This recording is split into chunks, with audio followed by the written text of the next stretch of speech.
Καλησπέρα σε όλους. Θα παρουσιάσουμε το νέο εργαλείο με μπαταρία για συγκόλληση από την Aquatherm. Έρχεται σε αυτήν την πολύ στιβαρή βαλίτσα με τα box. Όσοι έχουν μετάμπο μπορούν να κουμπώσουν και άλλα εργαλεία με αυτήν. Βγαίνει σε δύο εκδόσεις, μία με δύο μπαταρίες 10 αμπερόρια η καθεμία και φορτιστή. Η κάθε μπαταρία κρατάει περίπου 30 λεπτά όταν χρησιμοποιούμε το εργαλείο, όταν κάνουμε κολλήματα δηλαδή, και ο φορτιστής χρειάζεται περίπου 45 λεπτά για να φορτίσει πλήρως την μπαταρία. Εδώ είναι τα τεχνικά εγχειρίδια και τα χαρακτηριστικά για το εργαλείο και τις μπαταρίες. Καλό είναι να ρίχνουμε μια ματιά και σε αυτά. Εδώ είναι ο πίνακας με τους χρόνους για κάθε διάμετρο. Καλό είναι να το εφαρμόζουμε το πρωτόκολλο της κάθε εταιρείας. Εμείς έχουμε παραγγείλει και όλες τις μήτρες από Φι20 έως Φι40, γιατί το εργαλείο είναι από Φι20 μέχρι και Φι40. Καλό είναι να τις προσέχουμε τις μήτρες, να είναι καθαρές. Αν είναι γρατσουνισμένες, πολύ χρησιμοποιημένες, καλό είναι να τις αλλάζουμε.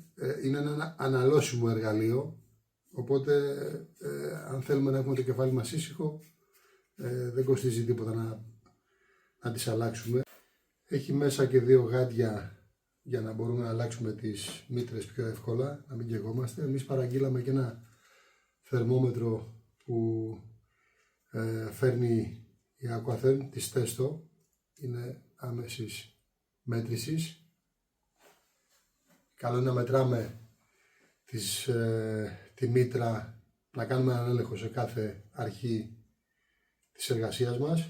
Δείτε λίγο πόσο άμεση είναι η μέτρηση. Αυτή τη στιγμή το έχω βάλει στο χέρι μου.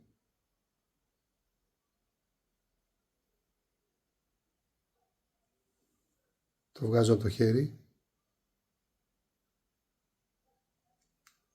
Θα το δούμε μετά και με το εργαλείο.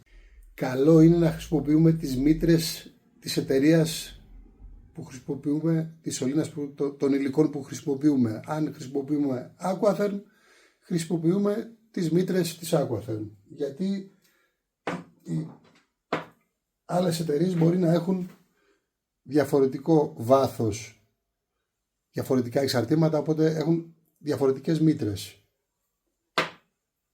Εδώ βλέπουμε μιας άλλης εταιρείας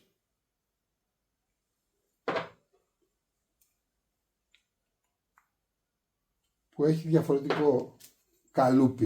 Αυτό είναι το μηχάνημα, πανάλαφρο και εργονομική λαβή. Τοποθετούμε την μπαταρία. Τοποθετούμε τη μήτρα και τη σφίγγουμε προτού ζεστάνει το μηχάνημα. Πρώτα τη σφίγγουμε με το χέρι και αφού ζεστάνει το μηχάνημα, τότε σφίγγουμε λιγάκι ακόμη με το εργαλείο, με το Allen που έχει μέσα το μηχάνημα. Γιατί εάν σφίξουμε κατευθείαν τη μήτρα, δεν αφήνουμε την πλάκα να διασταλεί και δημιουργείται μια πατούρα επάνω στην πλάκα και χαλάει το μηχάνημα πιο εύκολα. Πρώτα λοιπόν πάμε και κάνουμε set point στο μηχάνημα, δηλαδή του δίνουμε τη θερμοκρασία που χρειάζεται για να κάνει προθέρμανση. Πρώτα λοιπόν βάζουμε τους 210 βαθμούς, πρέπει να κάνει προθέρμανση σε αυτούς τους βαθμούς, και όταν φτάσει σε αυτούς τους βαθμούς, τότε πάμε και το βάζουμε, αλλάζουμε το set point και το κάνουμε 260. Έχουμε βάλει λοιπόν set point 210. Πατάμε και ένα χρονόμετρο για να δούμε πόση ώρα θα χρειαστεί να φτάσει στους 210. Θα κάνουμε ένα κόλλημα σε Φι32. Να πούμε και για το σημαδευτήρι. Καλό είναι να πούμε καταρχήν ότι είναι καλό στις σωλήνες με ιαλώνυμα η κοπή τους να γίνεται με περιστροφικό κόφτη, έτσι, με ροδάκι. πρώτον για να κόβεται ίσια, να μην προεξέχει η σωλήνα από κάποια πλευρά, και δεύτερον για να μην κάνει το κράκ που κάνει η σωλήνα και σπάει. Θα κάνουμε λοιπόν το σημάδεμά μας με το σημαδευτήρι που έχει για όλες τις διαμέτρους μέχρι το Φι125. Σημαδεύουμε το Φι32. Έτσι βλέπουμε ότι δεν χρειάζεται να σπρώξουμε άλλο μέσα τη σωλήνα, έχει μπει όσο πρέπει. Είμαστε περίπου στα 9 λεπτά. Το μηχάνημα έχει φτάσει στους 211. Μετράμε και με το θερμόμετρο. Παίρνουμε τη σωστή μέτρηση στο αρσενικό μέρος της μήτρας. Κάναμε το set point στους 260 και το αφήνουμε να φτάσει στους βαθμούς για να μπορέσουμε να κολλήσουμε. Το μηχάνημα μπορεί να τοποθετηθεί στη βάση είτε με την οθόνη προς τα κάτω, είτε ανάποδα με την οθόνη προς τα πάνω, όπως μας εξυπηρετεί.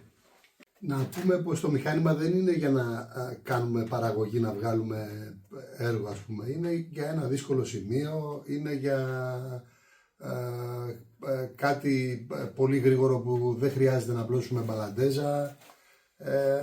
Μην το πάρουμε δηλαδή και νομίζουμε ότι θα αρχίσουμε να βγάζουμε, ας πούμε, μπάνια στη σειρά ή θα κάνουμε εγκατάσταση με Φι40. Και αυτό είναι το κλασικό μηχάνημα με ρεύμα.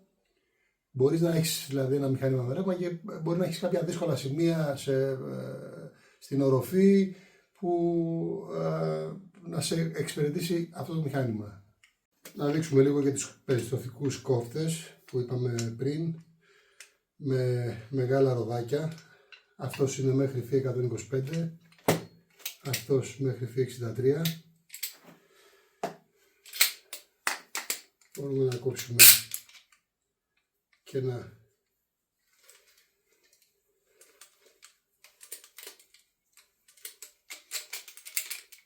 κομμάτι και βλέπουμε ότι έχει γίνει ευθείο κόψιμο περιστροφικά και χωρίς να κινδυνεύει να σπάσει η σωλήνα, αυτό που κάνουν τα κλασικά ψαλίδια. Το μηχάνημά μας λοιπόν είναι έτοιμο. Πάμε να σημαδέψουμε το βάθος της σωλήνας, πόσο μέσα θα μπει, και πάμε να κολλήσουμε.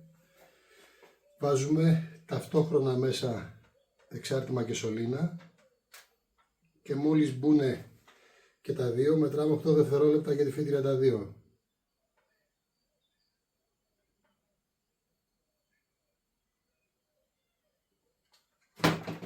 Βγάζουμε ταυτόχρονα και βάζουμε ταυτόχρονα και δεν περιστρέφουμε ούτε όταν βάζουμε το εξάρτημα και τη σωλήνα, ούτε και όταν βγάζουμε για να κολλήσουμε, και ούτε εννοείται και κατά τη διάρκεια.